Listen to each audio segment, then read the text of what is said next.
ആദ്യത്തെ ഭാഗം 18 പുരാണങ്ങളിലും 18 ഉപപുരാണങ്ങളിലുമുണ്ട്, ഭാഗവതം ഉൾപ്പെടെ. അതിൽ നിന്ന് നിങ്ങൾ ഉയർന്നു എന്ന് വിചാരിക്കുക. മഹാഭാരതം നിർഭാഗ്യവശാൽ കേരളത്തിലൊരു ധാരണയുണ്ട്, മഹാഭാരതം വീട്ടിൽ വെക്കരുത്. എന്താ കാരണം? വീട്ടിൽ യുദ്ധം ഉണ്ടാവും. അങ്ങനെ പറയുന്നവരോട് ഞാൻ ചോദിക്കാറുണ്ട്, ഇപ്പൊ വീട്ടിൽ എന്താ ഉള്ളേ? ഇപ്പൊ യുദ്ധം ഇല്ലേ? അല്ല, ഇപ്പൊ തന്നെ യുദ്ധം ഉണ്ട് സാറ്, ഇതും കൂടി വെച്ചിട്ട് കുറച്ചും കൂടി യുദ്ധം വേണ്ടാന്ന് വെച്ചിട്ടാണ്. അപ്പൊ ഞാൻ വെറുതെ ചോദിച്ചു, അപ്പൊ രാമായണത്തിൽ യുദ്ധം ഇല്ലേ? അയ്യോ, അതും വെക്കരുതല്ലേ? ഇപ്പോഴാ മനസ്സിലായതെന്നാ പറയാ.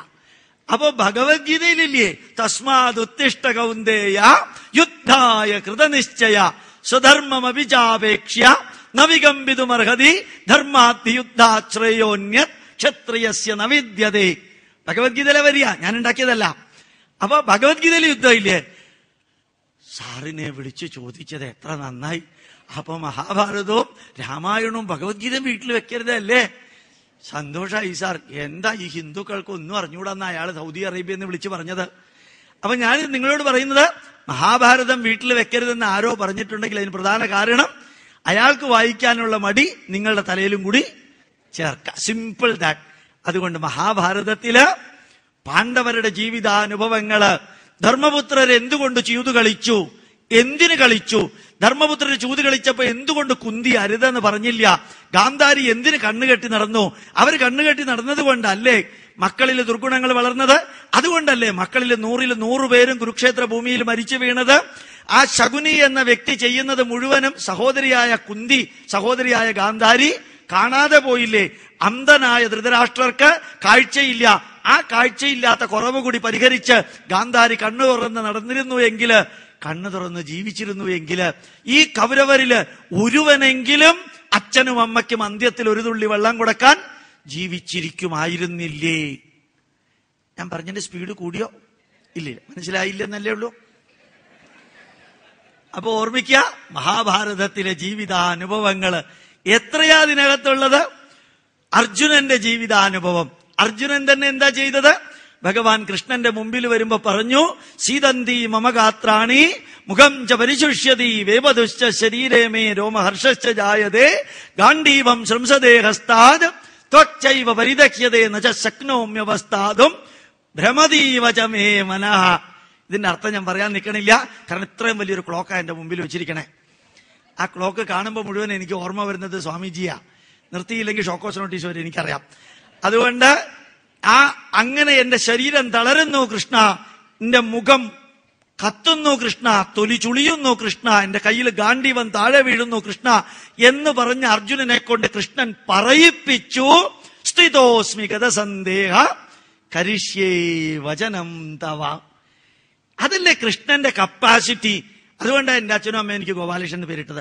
അപ്പൊ ആലോചിച്ച് നോക്കാം, ആ കൃഷ്ണന്റെ കപ്പാസിറ്റി തളർന്നവനെ വളർന്നു ഉയർന്നവനാക്കി നിലനിർത്താ. ഉത്തിഷ്ഠത ജാഗ്രത പ്രാപ്യവരാ നിബോധത.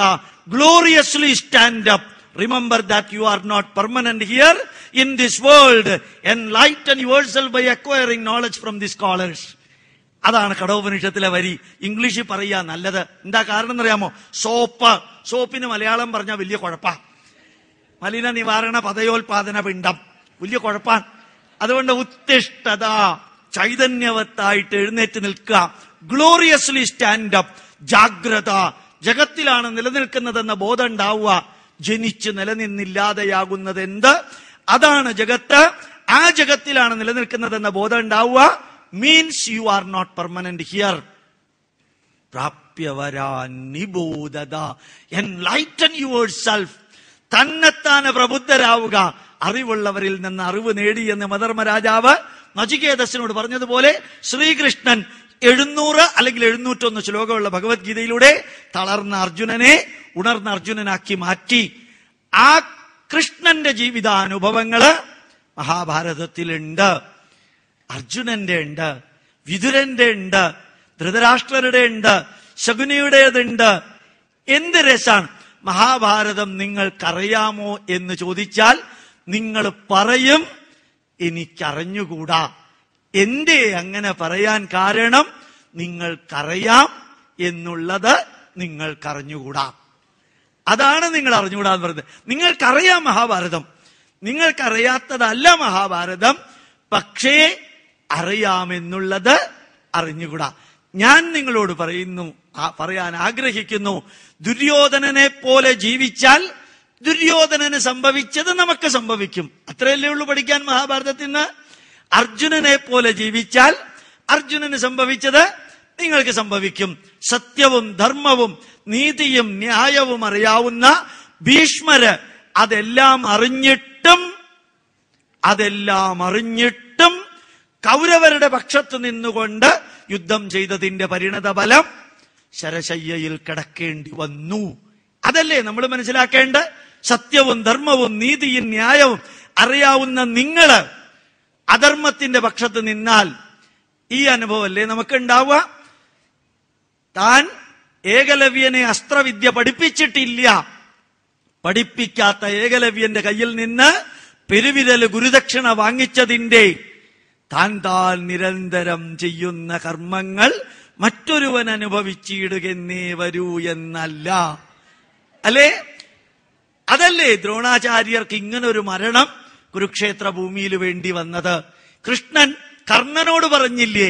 കർണൻ കൃഷ്ണനോടും അർജുനനോടും പറഞ്ഞു, കൃഷ്ണ, നീ ധർമ്മബോധമുള്ളവനാണ്, നീ സർവജ്ഞാനിയാണ്, ത്രികാലജ്ഞാനിയാണ്, യുദ്ധനീതി അറിയാവുന്നവനാണ്.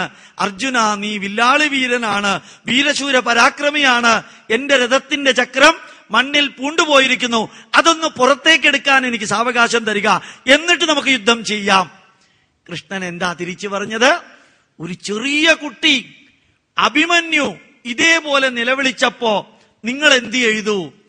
അതിനെ കൊല വിളിച്ചു. അപ്പയില്ലാത്ത ധർമ്മം ഇപ്പ വേണോ കർണ? എന്താ മഹാഭാരതല്ലേ? ഇത് നമ്മൾ പഠിക്കണില്ല. ജീവിതാനുഭവങ്ങള് ഗോപാലകൃഷ്ണൻ തൊഴുകയ്യോടെ അഭ്യർത്ഥിക്കുന്നു. ഭാഗവതത്തിൽ നിന്ന് ഉയരുക മഹാഭാരതത്തിലേക്ക്, അവിടെ നിന്ന് ഇനിയും ഉയരുക 24,000 ശ്ലോകങ്ങളുള്ള വാൽമീകി രാമായണത്തിലേക്ക്. എന്താ വാൽമീകി രാമായണത്തിന്റെ പ്രത്യേകത? അതിനകത്ത് കഥകളേയില്ല. പുരാണത്തിലെ കഥകളുണ്ട്, മഹാഭാരതത്തിലെ കഥകളും അനുഭവങ്ങളുമുണ്ട്. വാൽമീകി രാമായണത്തിൽ വരുമ്പോ ശ്രീരാമൻ, ലക്ഷ്മണൻ, ഭരതൻ, ശത്രുഘ്നൻ, അവരുടെ ഭാര്യമാര്, ദശരഥൻ, കൈകേയി, സുമിത്ര, അതുപോലെ തന്നെ കൗസല്യ, മന്ദര, വസിഷ്ഠൻ, ഗുഹൻ, ഇപ്പുറത്ത് രാവണൻ, കുംഭകർണൻ, വിഭീഷണൻ, ബാലി, സുഗ്രീവൻ, ജടായു, അഹല്യ, ശബരി, 20 പേര്. 20 പേരുടെ ചരിത്രമാണ് രാമായണം. ഇത് നിങ്ങൾക്കറിഞ്ഞൂടെ? ശബരി എന്താ ചെയ്തതെന്ന് അറിഞ്ഞൂടെ? ജടായു എന്താ ചെയ്തതെന്ന് അറിഞ്ഞൂടെ? ബാലിയും സുഗ്രീവനും തമ്മിൽ യുദ്ധം ചെയ്തപ്പോ പുറത്തു നിന്ന് വന്ന രാമനല്ലേ ബാലിയെ കൊന്നത്? നമ്മുടെ വീട്ടില് ജ്യേഷ്ഠാനുജന്മാർ തമ്മിൽ യുദ്ധം ചെയ്താൽ എന്താ സംഭവിക്കുക? പുറത്തു നിന്ന് വന്ന ആള് മുതലെടുക്കും. അതല്ലേ പഠിക്കേണ്ടത്? അതല്ലേ സീതാദേവി ലക്ഷ്മണരേഖ ലംഘിച്ചു. പരിണതഫലം ഭാരതത്തിലെ ആദ്യത്തെ ലവ് ജിഹാദ്. അതല്ലേ? ഏതൊരു സ്ത്രീക്കും ലക്ഷ്മണരേഖയുണ്ട്, ഏതൊരു അമ്മയ്ക്കുമുണ്ട്, ഏതൊരു ഭാര്യയ്ക്കുമുണ്ട്, ഏതൊരു പിതാവിനുമുണ്ട്, ഏതൊരു മാനേജർക്കുമുണ്ട്, ഏതൊരു ചെയർമാനുമുണ്ട്, ഏതൊരു ചീഫ് എക്സിക്യൂട്ടീവ് ഓഫീസർക്കുമുണ്ട്, ഏതൊരു സ്വാമിക്കുമുണ്ട്, ഏതൊരു വ്യക്തിക്കും, ഗുരുവിനും ശിഷ്യനും പൗരനും മന്ത്രിക്കും പ്രധാനമന്ത്രിക്കും എല്ലാവർക്കും ലക്ഷ്മണരേഖയുണ്ട്. അത് കടക്കുമ്പോഴാണ് പലപ്പോഴും സർവനാശം സംഭവിക്കുന്നത്. ഇത് സീതാദേവി എന്ന് പഠിക്കാൻ ഇത്ര വലിയ വിഷമമുണ്ടോ? നമ്മൾ എന്ത് ചെയ്തു? സീതയും രാമനും കൂടി നിൽക്കുന്ന ചിത്രത്തിന്റെ മുമ്പില് വിളക്ക് വെച്ച് രാമ രാമ സീതാവതേ രാമ എന്നും പറഞ്ഞ് 10 പഴമുള്ള ഒരു പഴവും വെച്ച് ശ്രീരാമന്റെ മുമ്പിൽ വിളക്ക് വെച്ച് തൊഴുതിട്ട് കുറച്ചു കഴിഞ്ഞ് പുറത്തുനിന്ന് വന്ന് അകത്ത് നോക്കിയപ്പോ 10 പഴത്തിലെ ഒരു പഴം കാണാനില്ല. മകനെ വിളിച്ച് ചോദിച്ചു, 10 പഴത്തിലെ ഒരു പഴം കാണാനില്ല, ആരെടുത്തു? മകൻ പറഞ്ഞു എന്ന് വിചാരിക്കുക, അത് ശ്രീരാമൻ തിന്നു. നിങ്ങൾ എന്തായിരിക്കും പറയാ? ശ്രീരാമൻ തിന്നില്ലെന്ന് എനിക്ക് ഉറപ്പാ. പിന്നെന്തിനാ വെച്ചേ? ചിന്തിച്ചിട്ടുണ്ടോ ഇത്? വാക്കുകളുടെ ഭംഗി വെറുതെ ഞാൻ പറയുന്നു എന്നുള്ളൂ, ചിന്തിക്കാൻ പറയുന്നു എന്നുള്ളൂ. Note that you have to follow that. വെറുതെ ചിന്തിക്കാം. അതല്ലല്ലോ രാമൻ ഉദ്ദേശിച്ചത്. അതല്ലല്ലോ വാൽമീകി മഹർഷി ശോകത്തെ ശ്ലോകമാക്കി മാറ്റിയപ്പോൾ, ശോകത്തെ ശ്ലോകമാക്കി മാറ്റിയപ്പോൾ ആ 24,000 ശ്ലോകത്തിലൂടെ എന്തിന് ദശരഥൻ ഭാര്യയ്ക്ക് 2 വരം കൊടുത്തു? ഭാര്യ ഭർത്താവിനെ സഹായിച്ചാൽ വരം കൊടുക്കേണ്ട വല്ല ആവശ്യമുണ്ടോ? ആവശ്യമില്ല. അഥവാ നിങ്ങൾ വരം കൊടുത്താൽ തന്നെ, വല്ല വാഗ്ദാനം കൊടുത്താൽ തന്നെ അപ്പപ്പ തീർക്കേണ്ടത് അപ്പപ്പ തീർത്തിരിക്കണം. കൈകേയി നല്ല സ്ത്രീയാ, പക്ഷെ എപ്പോഴും നല്ലവർ തന്നെ ആയിക്കൊള്ളണമെന്നില്ല. അത് മനസ്സിലാക്കണ്ടേ നമ്മള്? ഭാര്യയായാലും അച്ഛനായാലും അമ്മയായാലും എല്ലാ കാലഘട്ടത്തിലും റിലേഷൻ ഒരേപോലെ ഉണ്ടാവണമെന്ന് നിർബന്ധമില്ല. അതല്ലേ, വ്യക്തി നല്ല വ്യക്തിയായിരിക്കാം, കൂട്ടുകെട്ട് മോശമായതുകൊണ്ടാണ് കൈകേയിക്ക് അബദ്ധം പറ്റിയത് മന്ദരയിൽ നിന്ന്. ഇത് നമ്മുടെ മക്കൾക്ക് പറഞ്ഞു കൊടുക്കാൻ വല്ല വിഷമമുണ്ടോ നമുക്ക്? ആവശ്യമില്ലാത്ത വ്യക്തികള്, ആവശ്യമില്ലാത്തവർക്ക് ആവശ്യമില്ലാത്ത കാര്യങ്ങൾ ആവശ്യമില്ലാത്ത സമയത്ത് ആവശ്യമില്ലാത്ത സ്ഥലത്ത് വെച്ച് വാഗ്ദാനം ചെയ്യരുത്. ചെയ്താൽ അപ്പപ്പ തീർക്കേണ്ടത് അപ്പപ്പ തീർത്തേക്കണം, പിന്നത്തേക്കെന്ന് പറഞ്ഞു വെച്ചേക്കരുത്. ഇതല്ലേ നമ്മൾ പഠിക്കേണ്ടത് രാമായണത്തിൽ നിന്ന്? സിമ്പിൾ അല്ലേ ഇത്? എല്ലാവരും പറയുന്നത് രാമൻ കേട്ടു, രാമൻ അവസാനം തീരുമാനമെടുത്തു. അതുപോലെ വസിഷ്ഠൻ സീതാദേവിയോടും രാമനോടും പറഞ്ഞു, രാമ, നിന്നോട് മാത്രമേ കാട്ടിലേക്ക് പോകാൻ ദശരഥ മഹാരാജാവ് കൈകേയിലൂടെ പറഞ്ഞിട്ടുള്ളൂ. നീ പോവുക, നിന്റെ പ്രതിനിധിയായിട്ട് സീതാദേവി രാഷ്ട്രം ഭരിക്കട്ടെ 14 വർഷം. സീതാദേവിയും രാമനും എന്താ ചെയ്തതെന്നറിയോ? വസിഷ്ഠന്റെ ഉപദേശം ഇഗ്നോർ ചെയ്തു. അതിന് ഉത്തരമേ കൊടുക്കാൻ നിന്നില്ല. എന്താ കാരണം? ആവശ്യമില്ലാത്ത ഉപദേശങ്ങള് എത്ര വലിയവരിൽ നിന്ന് വന്നാലും ആവശ്യമുണ്ടെങ്കിലേ സ്വീകരിക്കേണ്ടതുള്ളൂ. അത് ജീവിത സത്യമല്ലേ? ഇത് സിമ്പിൾ അല്ലേ? ഇത് മാത്രല്ല, കൈകേയിയെ മന്ദരം മാറ്റിയ ടെക്നിക്ക് ഞാനത് വായിക്കുമ്പോൾ ഓർമ്മിക്കുന്നത് മുഴുവനും ആം ആദ്മി പാർട്ടി നാളെ അധികാരം ഏറ്റെടുക്കുന്നതിനെ കുറിച്ചാ. കാരണം അപ്പുറത്തുള്ളവർ സ്ക്രൂ ചെയ്ത് സപ്പോർട്ട് കൊടുത്ത് അധികാരത്തിലെത്തി എപ്പോഴാ താർത്തേക്ക് വീഴുന്നതെന്ന് അറിഞ്ഞുകൂടാന്ന് പ്രശാന്ത ഭൂഷണം ഈശ്വരാനുഗ്രഹം കൊണ്ട് പറഞ്ഞിട്ടുണ്ട്. ദൈവാനുഗ്രഹം കൊണ്ട് അവരധികാരത്തിൽ പോയി. എത്ര കറക്റ്റായിട്ടാണ് മന്ദര കൈകേയിയെ മാറ്റിയതുപോലെ അവിടെ മാറ്റിയതെന്ന് വെറുതെ ചിന്തിക്കുക. രാഷ്ട്രീയമല്ല, 21ാം നൂറ്റാണ്ടിലെ ജീവിത സന്ദേശമാണ് രാമായണത്തിലുള്ളതെന്ന് അറിയിക്കാൻ വേണ്ടി അതൊന്ന് സൂചിപ്പിച്ചു എന്ന് മാത്രം. രാമായണം അവസാനം വരെ വിശകലനം ചെയ്യുക. എങ്ങനെയാണോ പ്രഹ്ലാദന്റെയും, എങ്ങനെയാണോ ധ്രുവന്റെയും, പ്രാചീന ബർഹിസിന്റെയും, ജഡഭരതന്റെയും, കപിലന്റെയും, ദേവഹൂതിയുടെയും, മഹാബലിയുടെയും, അതുപോലെ ഗജേന്ദ്രന്റെയും, ഞാൻ നേരത്തെ പറഞ്ഞതുപോലെ അംബരീഷന്റെയും കഥകളിൽ നിന്ന് സന്ദേശങ്ങൾ നമ്മൾ എടുത്തത്, അതുപോലെ രാമന്റെയും ഭരതന്റെയും, അതുപോലെ തന്നെ ദശരഥന്റെയും, കൈകേയിയുടെയും, മന്ദരയുടെയും, രാവണന്റെയും, കുംഭകർണന്റെയും, വിഭീഷണന്റെയും, ജടായുവിന്റെയും ജീവിതാനുഭവങ്ങളിൽ നിന്ന് ജീവിതഗന്ധിയായ സന്ദേശങ്ങൾ എടുക്കാൻ എനിക്കും നിങ്ങൾക്കും സാധിക്കുമ്പോഴാണ് രാമായണം എഴുതിയ വാൽമീകി മഹർഷി എഴുതിയതിന്റെ പൂർണ്ണമായിട്ടുള്ള റിസൾട്ട് നമുക്ക് ലഭിക്കുക. മറ്റൊരർത്ഥത്തില് എഫിഷ്യന്റ് ആയിട്ട് നമ്മൾ രാമായണം വായിക്കുന്നു, എഫക്റ്റീവായിട്ട് രാമായണം വായിക്കാറില്ല. എഫിഷ്യന്റ് ആയിട്ട് നമ്മൾ രാമായണം വായിക്കാറുണ്ട്, എഫക്റ്റീവായിട്ട് രാമായണം വായിക്കാറില്ല. എന്താ കാരണം? രാമായണം വായിച്ച് ഈ മനസ്സ് അസതോമാ സദ്ഗമയ, രാമായണത്തിലെ ജീവിതഗന്ധിയായ അനുഭവങ്ങള് വായിച്ച് അല്ലെങ്കിൽ കേട്ട് നമ്മുടെ മനസ്സിനെ തിന്മയിൽ നിന്ന് നന്മയിലേക്ക്, ഇരുട്ടിൽ നിന്ന് വെളിച്ചത്തിലേക്ക്, ചെറിയ ചെറിയ സില്ലി കാര്യങ്ങളിൽ നിന്ന് സസ്റ്റൈനബിൾ ആൻഡ് പെർമനന്റ് ആയിട്ടുള്ള സ്റ്റെബിലൈസ്ഡ് ലെവലിലേക്ക് കൊണ്ടുപോകാൻ രാമായണം എന്നെയും നിങ്ങളെയും സഹായിച്ചിട്ടില്ല എങ്കില് നമ്മൾ രാമായണം വായിച്ചിട്ടുണ്ടെന്ന് പറയുന്നുണ്ടെങ്കിലും, അപ്പൊ ഭാഗവതം കുറെ പ്രാവശ്യം കേട്ടു സാറേ. ഒരു സ്വാമി എന്നോട് പറഞ്ഞു, പേര് പറയണ ശരിയല്ല, ഈ ശ്രീവല്ലഭ ക്ഷേത്രത്തില്, ഞാൻ പറഞ്ഞതാ കഴിഞ്ഞ പ്രാവശ്യം, ഒന്നുകൂടി ആവർത്തിക്കുന്നു എന്നേ ഉള്ളൂ. അദ്ദേഹം കണ്ടാൽ നല്ല ചൈതന്യമുള്ള ആള്, ഗോപാലകൃഷ്ണ എന്റെ അടുത്ത് വന്ന് പറഞ്ഞതാ, ശബ്ദം KR ഗൗരിയമ്മയെ പോലെ. ഗോപാലകൃഷ്ണ, ഇത് 327ാമത്തെ സപ്താഹ വായനയാണ് എന്റേത്. ഞാൻ തൊഴുതു, നന്നായി സ്വാമി, വലിയ സന്തോഷമുണ്ട്. എന്നിട്ട് ഞാൻ പതുക്കെ ചോദിച്ചു, ഈ 327 പ്രാവശ്യം ഭാഗവതം വായിച്ചിട്ട് കേട്ടവരിൽ എന്ത് മാറ്റം ഉണ്ടായത്? ഒരു മാറ്റം ഉണ്ടായിട്ടില്ല ഗോപാലകൃഷ്ണൻ. പിന്നെ എന്തിനാ ഈ 327 പ്രാവശ്യം അങ്ങ് വായിച്ചത്? ശരിയാ ഗോപാലിഷ, എന്നിൽ നല്ല മാറ്റം ഉണ്ടായിട്ടുണ്ട്. വായിച്ചതുകൊണ്ട് എന്നിൽ മാറ്റം ഉണ്ടായിട്ടുണ്ട്. ഞാൻ അങ്ങയിൽ എന്ത് മാറ്റാ ഉണ്ടായത്? ഇപ്പൊ വേദവ്യാസനെ പോലെ എന്റെ താടി വളർന്നു. വേദവ്യാസനെ പോലെ താടി വളരാൻ രാമായണം വായിക്കണോ, ആ ഭാഗവതം വായിക്കണോ? അത് വെറുതെ ഷേവ് ചെയ്യാണ്ടിരുന്ന തന്നെത്താനെ വളരില്ല. ആണെങ്കിൽ ഇതിനെന്തിനാ ഭാഗവതം വായിക്കാൻ പോകുന്നത്? അല്ല, മാത്രല്ല എന്റെ മുഖത്തൊരു ചൈതന്യം ഇല്ലേ, മുഖത്താകെ ഒരു മാറ്റം ഇല്ലേ?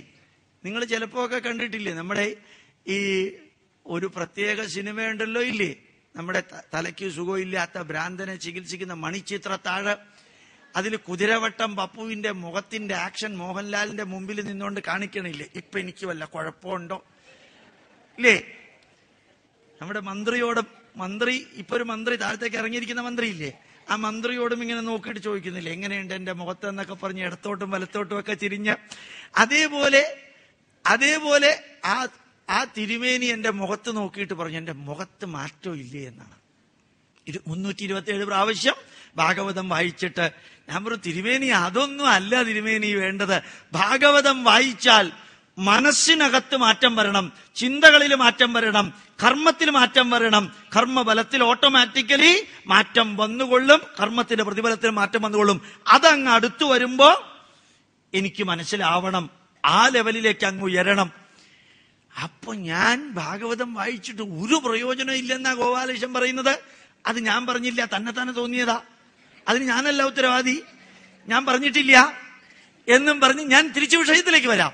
നമ്മുടെ രാമായണത്തിലെ 24,000 ശ്ലോകത്തിലെ 20 പേരുടെ ജീവിതാനുഭവം നിങ്ങളുടെ മെമ്മറിയിൽ ഇല്ലേ? ഉണ്ട്.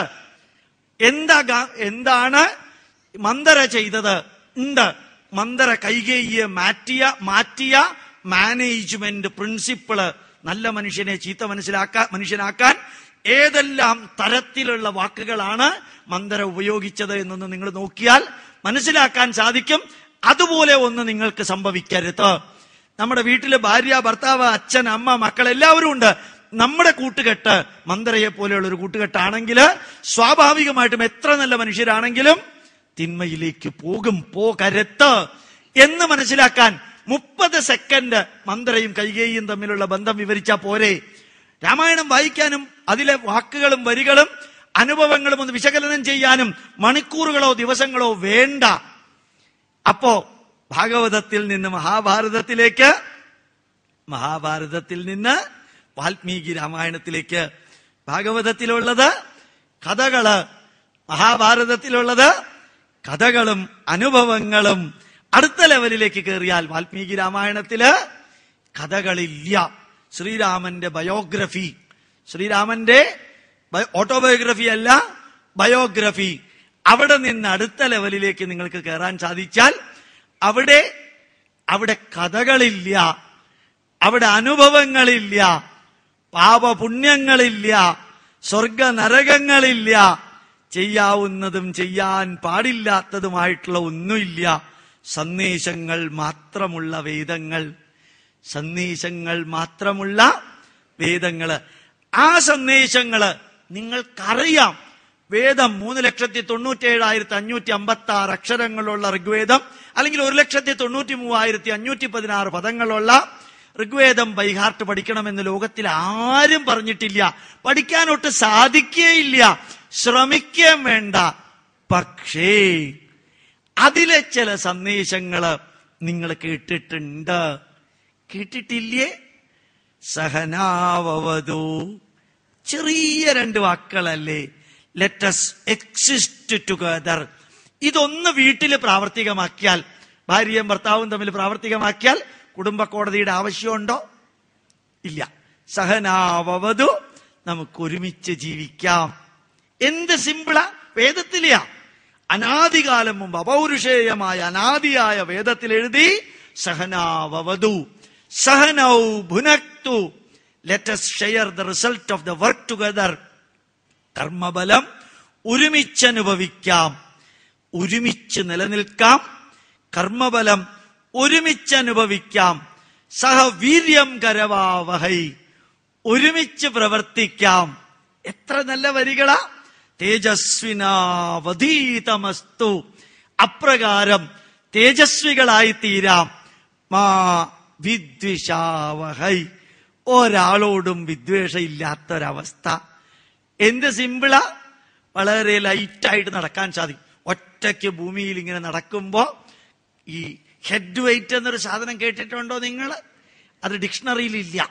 എന്താ കാരണം? അത് ഇന്ത്യക്കാരുണ്ടാക്കിയ വാക്കാ, ഇംഗ്ലീഷുകാരുണ്ടാക്കിയതല്ല, ഇന്ത്യക്കാരുണ്ടാക്കിയ വാക്കാ. ഹെഡ് വെയിറ്റ് ഡിക്ഷണറി നോക്കിയാൽ കിട്ടില്ല നിങ്ങൾക്ക്. ഞാൻ തമാശ പറഞ്ഞതല്ല, കിട്ടില്ല അത്. അപ്പൊ ഈ ഹെഡ് വെയിറ്റ് കൂടുമ്പോഴാ കാലിന് മുട്ടുവേദന ഉണ്ടാവുന്നത്, പലർക്കും, എല്ലാവർക്കും അല്ല. അപ്പോ ആ മുട്ടുവേദന ഉണ്ടാവാൻ കാരണം ഒരുമിച്ച് പ്രവർത്തിക്കാൻ നമുക്ക് പറ്റണില്ല. എന്താ കാരണം? Ego clash. ഞാൻ ആരൊക്കെയോ ആണെന്നാ എന്റെ ഒരു തോന്നല്. ആ തോന്നലാ എനിക്ക് ജീവിതത്തിൽ ഏറ്റവും വലിയ പ്രശ്നം ഉണ്ടാക്കുന്നത്. സഹനാവവതു സഹനൗ ഭുനക്തു സഹ വീര്യം കരവാവഹൈ തേജസ്വിനാവധീതമസ്തു മാ വിദ്വിഷാവഹൈ.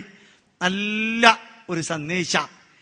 അതുപോലെ കുറച്ചു മുമ്പ് ഞാൻ പറഞ്ഞു, നിങ്ങൾക്കറിയാം, ഞാൻ വീണ്ടും പറയേണ്ട ആവശ്യമില്ല. അസതോ മാ സദ്ഗമയ. ഞാൻ എന്റെ മനസ്സിനെ തിന്മയിൽ നിന്ന് നന്മയിലേക്ക് കൊണ്ടുപോവാം. എന്റെ ശരീരത്തെ ആരോഗ്യമില്ലാത്ത അവസ്ഥയിൽ നിന്ന് ആരോഗ്യമുള്ള അവസ്ഥയിലേക്ക് കൊണ്ടുപോവാം. എന്റെ കുടുംബം